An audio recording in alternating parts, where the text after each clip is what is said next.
You are watching Issues at Hand here on Church of Uganda Family TV. My name is Sumahiro Bruno Edgard, and Issues at Hand is proudly brought to you by Protea Hotel Entebbe. Please ensure that once the number comes up on the screen, call that number, make a reservation and booking today. You do not want to miss the great amenities that are on offer. Now, when it comes to Issues at Hand this morning, yes, we are doing things a little bit differently, but we are going to still have a very, very powerful conversation. And this morning's conversation is on the plight of street children, or like I'm sure she will, our guest will tell us, they are really termed as children under street situations. And so we want to understand what this problem is. Why do we have children on the streets? Why is it a continuous issue? And what is KCCA doing about it? And my guest today is from KCCA, and she is Miss Zaina Nakubulwa, who is a supervisor for orphans and vulnerable children at Kampala Capital City Authority. You are welcome to Issues at Hand this morning. Thank you. Good morning, everyone, and I'm happy to be here.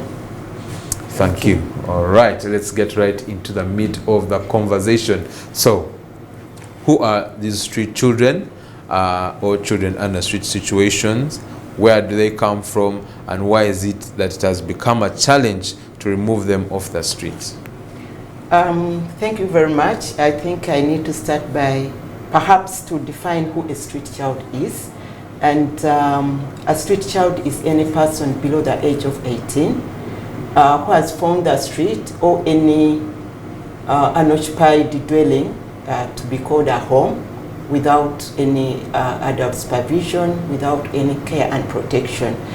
But then as Kampala, we are witnessing quite a number of street-connected children. We don't call them street children because the street does not give birth. So we call them street-connected children or children in street situations.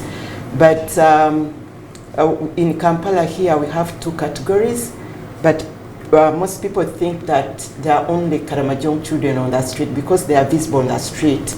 But we have those street children that we refer to unaccompanied, where the majority are boys, and they come from across all districts, even across borders beyond Uganda, from DR Congo, from Rwanda, from Kenya, but they end up in Kampala.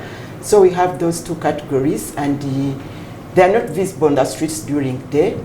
They are in suburbs, for example, Chisenyi 1 and Chisenyi 2, trying to meet the ends meet. They are engaged in collecting scrap and those odd jobs. And during the night, you'll get them on the streets, along the streets in the central business district, sleeping along the streets. Those are unaccompanied. They are full-time on the streets. Then we have those that are part-time on the streets. They come on the streets to do vend. They vend certain items. Others still come from other districts. They are brought by agents and they give them items to do vend, which is also exploitation of children. Then we have the Karamajongs, children that are coming from a Karamajong region that are visible on the streets during the day, quite a big number, and then at night they go back in the settlements. Those are the categories that we have in Kampala. About where these children are coming from, as earlier hinted, these children are coming from across the districts. Honestly speaking, almost, for example, those that are unaccompanied, you find that almost 98% are from other districts, from central region districts, western districts, and across borders, because we've ever had two interventions to get them off the streets that are unaccompanied. But we realized that out of the so many, like for example, one time we had 162, I think there were only 10 from the suburbs of Kampala. The rest were from other districts. Then for the Karamajongs, the majority are from Napak district. You see, Karamajong region has 7 districts. But when we get them off the streets and we do correct data from them, they are from Napak district. And basically from 4 major sub-counties, Rokopo, Ropei, Matanyi, the third one, I can't pronounce the name well, I mean the fourth one, but are from Napak district. Even of recent, I think our statistics do confirm. Recently, on Good Friday, we had we rescued Karamojong children from the street last year in August 2022. In August alone, we rescued 528. But we took some of them to Masulita Children's Village in Wakiso, which is under USO, because in Kampala we are constrained with the space. So we partnered with Masulita Children's Village, which is under USO. But on Good Friday, we took back 176 children. They had spent there 7 months. So we took them back last week on Friday. But according to the data which is available, because they did registration at Koblini Youth Skills Center, they corrected data, but according to that data, 115 of them were from Rokopo sub-county in Napak. And why is it? Why Napak specifically, and that specific sub-county that you've mentioned? Sub-counties. Honestly speaking, for us in Kampala, we can't really tell. But I think there could be also some weaknesses in the supplying district. Because as Kampala, we have no control in other districts. It's upon the districts to make interventions to prevent unsafe migration of children to Kampala. There could be some pushing factors, but it seems it's now something that has been commercialized, where children do come on the street. They are sent by their parents, by relatives, to come and work on the streets through begging, and they send back the money to the parents. And this is unfortunate. Of course, we know that Karamoja as a region is dealing with a lot, starvation, insecurity, and so these are driving forces, but it's still a wonder as to why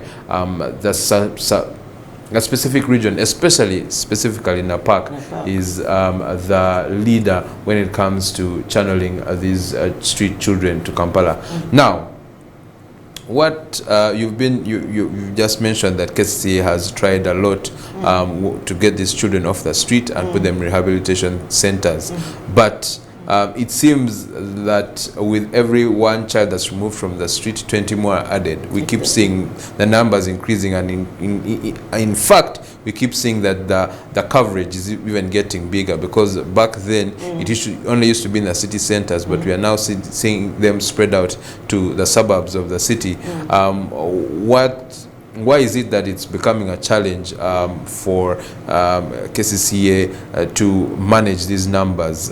Is it that every day that we have many street children coming to Kampala, or are the rehabilitation centers not enough?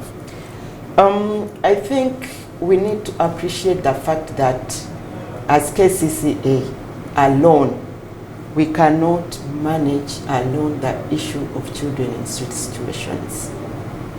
It needs a national response.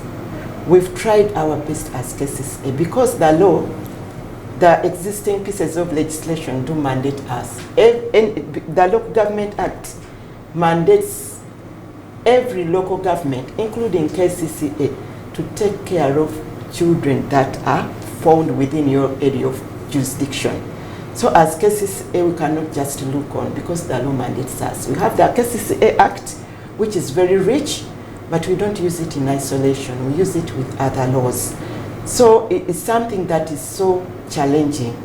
It's so challenging, even the fact that we cannot control the supply.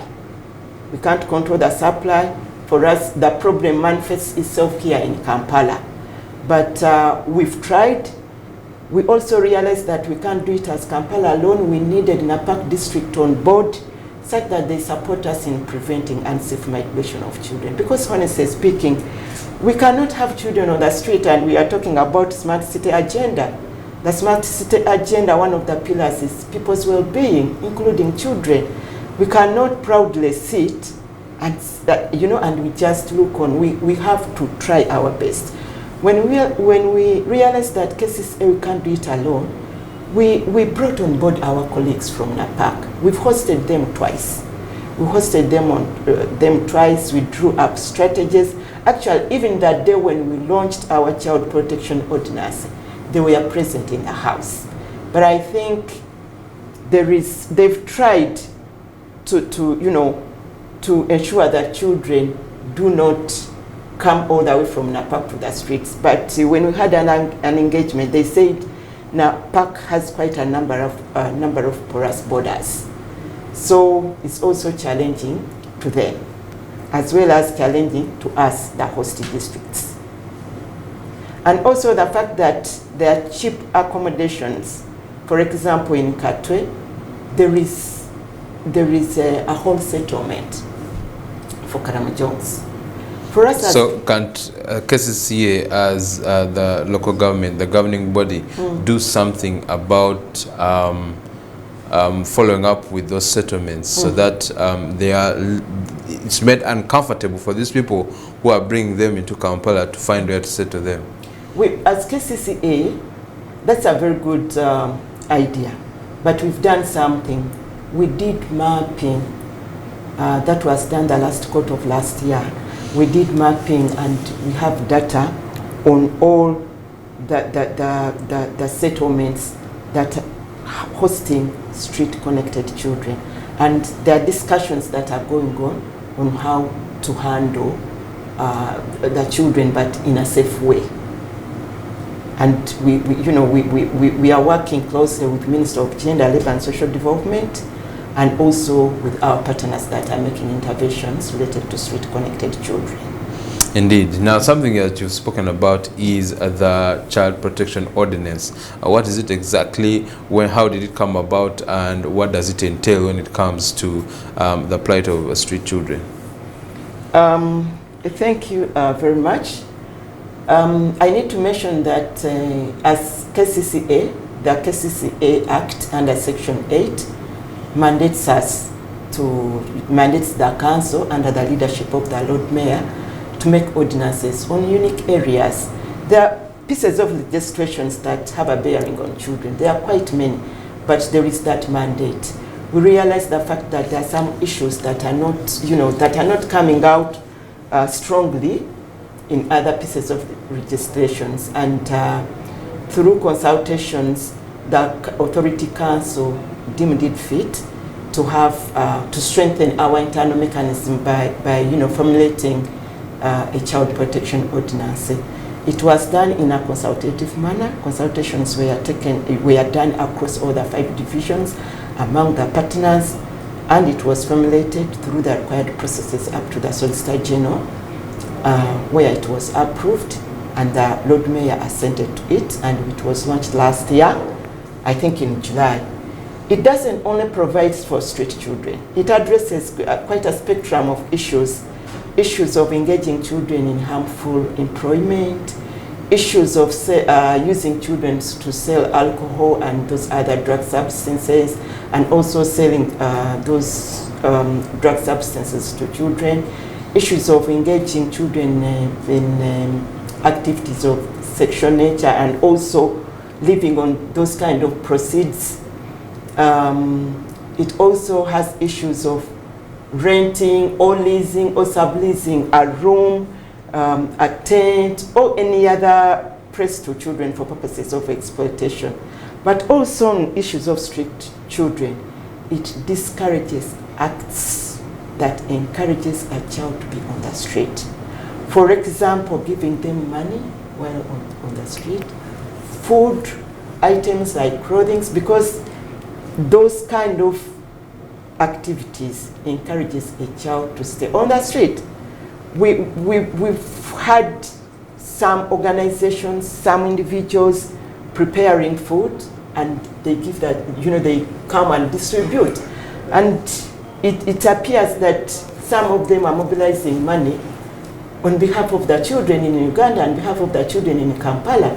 But those kind of activities, we don't promote them, and the ordinance do prohibit. And also it prohibits use of the children to beg on the streets. So, and it provides for penalties. Whoever contravenes the provisions of the ordinance is liable to imprisonment for maximum of 6 months, or payment of 2 currency points, or both. And so when you look at provisions like that, do you think they are stringent enough, especially when you add implementation, to ensure that we deal with this issue once and for all? Because the effects and the risks that come with these children in street situations being there is that now we have seen that there are security risk. Many of them are involved in crime. So do you believe that with the implementation of this ordinance, there is so much that can be done to rid Kampala City of street children? I need to mention that the Kampala State Child Protection Ordinance is not going to be used in isolation of other laws. We have other stringent laws. For example, the Trafficking in Persons Act of 2010, it has a whole section, and actually, if the victim is a child, that is aggravated trafficking. It's aggravated trafficking in persons if a victim is a child, and it provides that if somebody is innocent, if it's proved guilty, if a person is proved guilty, is liable to life imprisonment. As well as much as we have the Kampala State Child Protection Ordinance, but it is not used or applied in isolation with other laws. We have the Children's Act, which is the principal law on matters concerning children. We have the Trafficking in Persons Act of 2020, which is very rich. And we hope that if we do enforce, we'll be able to reduce this price. I remember having a person from an authority, a leader from KCA as well here, and something that she mentioned was a challenge to implementation was the fact that there's a lot of funding needed to implement this process to get the children off the street, to rehabilitate them. Something that's also lacking is enough rehabilitation centers. How is this being handled by KCA? Are we seeing, especially in light of the fact that we're having a lot of frugality from government, is there going to be enough funding to help implement the ordinance and other laws? Of course, there can't be enough funding from government. That's why we do work with other partners that are supplementing the government funding. We work with partners that are generally making interventions in children. Even yesterday, we hosted some partners under the local coalition accelerator.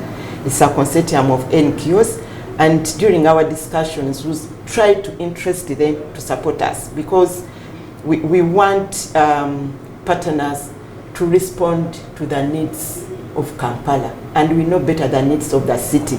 So we are trying to engage the partners to support us. As government, we can never have enough money. And of course, when it comes to rescuing them off the street, for example, in August, all the centers in Kampala, and basically we have, I think, only 2 centers, and their capacity is too small to accommodate children from the streets. And for those 2 centers, they accommodate the unaccompanied children. So they don't accommodate Karamajong children. So we had to go into partnership with Masurita Children's Village under USO that hosted them since August, and a big number we are taken back last week. And still we have a big number, around 100 still in Masurita.